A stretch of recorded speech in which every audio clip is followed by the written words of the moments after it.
You notice the shift in someone's voice before they finish the sentence. You leave a party and need 3 days to feel like yourself again. You ask questions that make people uncomfortable at dinner, not because you're difficult, but because you actually want to know. Most people call that being too much, too sensitive, too intense, too deep. Psychology calls it something else entirely, because there's a specific cluster of behaviors that shows up in a small slice of the population, and when enough of them appear together, you're not looking at a personality quirk. You're looking at a different operating system. By the end of this, you'll know exactly which 10 behaviors those are, what's happening in your brain when you do them, and why the traits that made you feel broken for most of your life are the same ones that make you rare. Here's the thing nobody tells you. Normal isn't a compliment. It's a statistical description. It means most people do this, nothing more. But somewhere along the way, most of us started treating normal like a target. Something to hit, something to be measured against. And if you're the kind of person who kept missing it, you probably decided the problem was you. It wasn't. The person we're describing exists in every culture, every generation, every family. He's the one who leaves the group chat on mute. She's the one who remembers what you said 6 months ago and noticed you didn't mean it. They get called an old soul at 12 and intense at 30. Psychologist Elaine Aron spent decades studying this, people whose nervous systems process information more deeply than average. Her work found it isn't rare in the sense of impossible. It's rare in the sense that roughly 15 to 20% of people are wired this way, and almost none of them know it. We're going to go through 10 of these behaviors.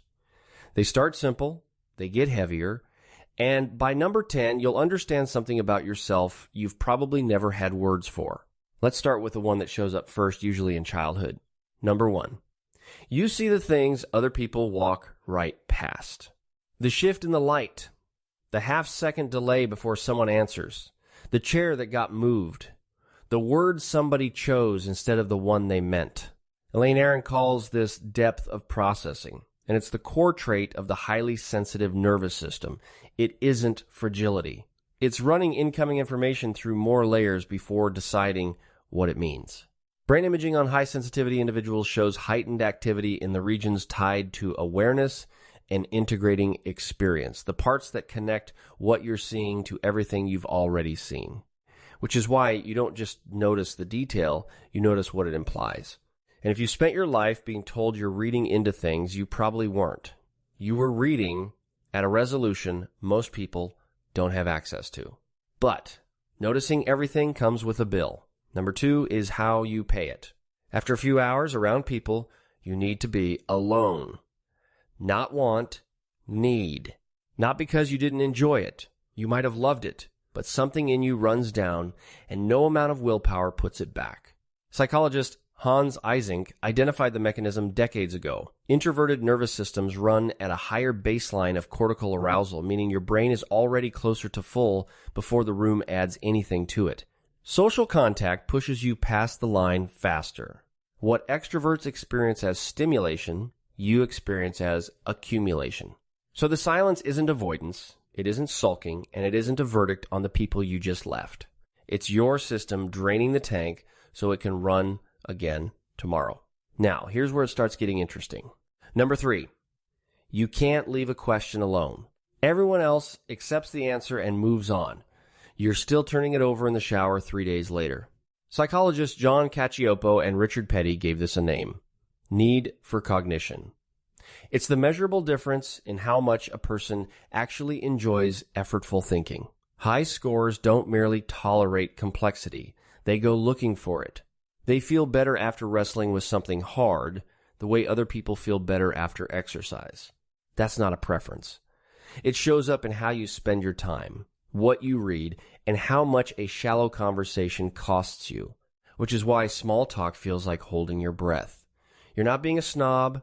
Your mind is idling in a gear it was never built to sit in. And that mind doesn't only run on ideas, it runs on people too, usually without asking your permission. Number 4, you feel what other people feel before they say it.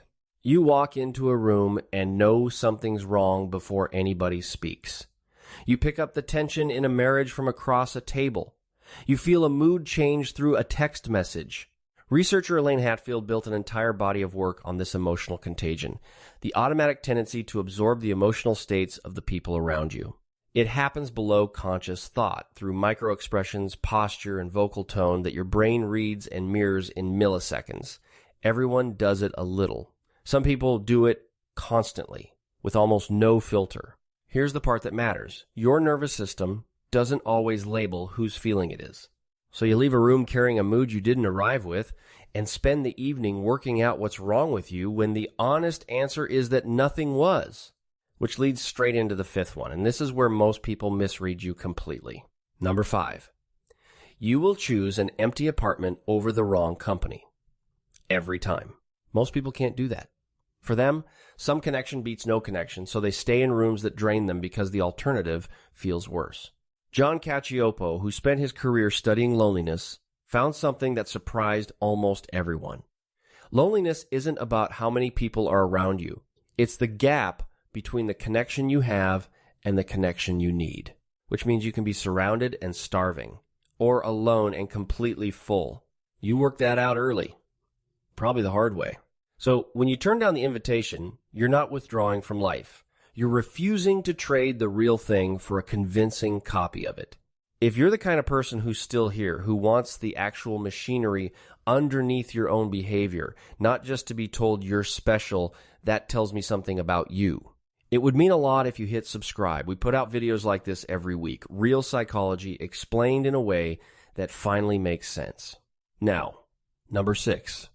Where it starts getting heavier. Somebody asks what you think, and you go quiet.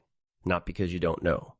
Because you know too much at once, and language only comes out in a single file line. Carl Jung described intuition as the function that delivers the conclusion without showing the work you arrive at the answer before you can trace the path that got you there. Research on associative thinking supports the shape of it. Some minds process in parallel, pulling connections from everywhere simultaneously, and then have to translate all of it into a sentence that moves one word at a time. The translation is where it breaks. So you say a fraction of it, watch it land wrong, and decide it wasn't worth saying. People walk away thinking you had nothing to add.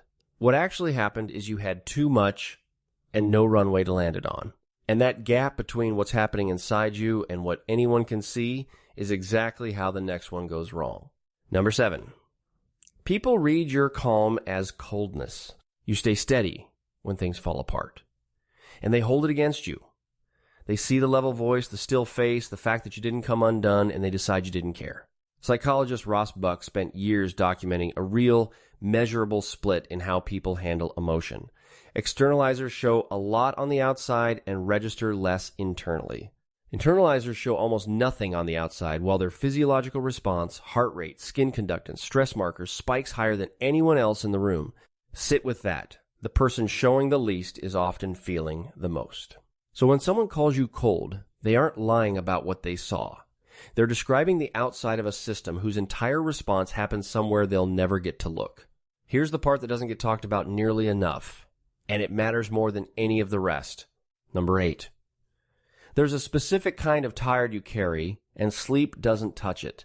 It's the exhaustion of managing yourself, softening what you actually think, timing your reactions, running a lighter version of you that other people find easier to be around. Sociologist Arlie Hochschild named this emotional labor, and she found the expensive part isn't hiding a feeling. It's surface acting, performing an emotion you don't have. Her research and the decades of studies that followed it ties sustained surface acting to burnout, emotional numbness, and a slow erosion of your sense of who you actually are. Most people do this at work for 8 hours. You've been doing it since childhood, in every room you've ever walked into. That's the cost nobody sees. Not the loneliness, the maintenance. But this is the root underneath all of it. Number 9. None of this started as a choice. Somewhere early you learned that the full version of you was too much for the room, so you built a smaller one that fit. The psychoanalyst Donald Winnicott called these the true self and the false self. The false self isn't a lie. It's a survival structure built by a child who correctly worked out that acceptance was conditional. It handles the world. It's competent, agreeable, easy to be around, And the longer it runs, the harder it gets to find the door back to the one underneath it. That's why you can be admired by people who don't actually know you. And it's why being genuinely seen feels less like relief and more like exposure, because the last time you tried it, somebody flinched. Which brings us to the last one, and honestly, it's the only one that matters. Number 10. You keep choosing the harder truth.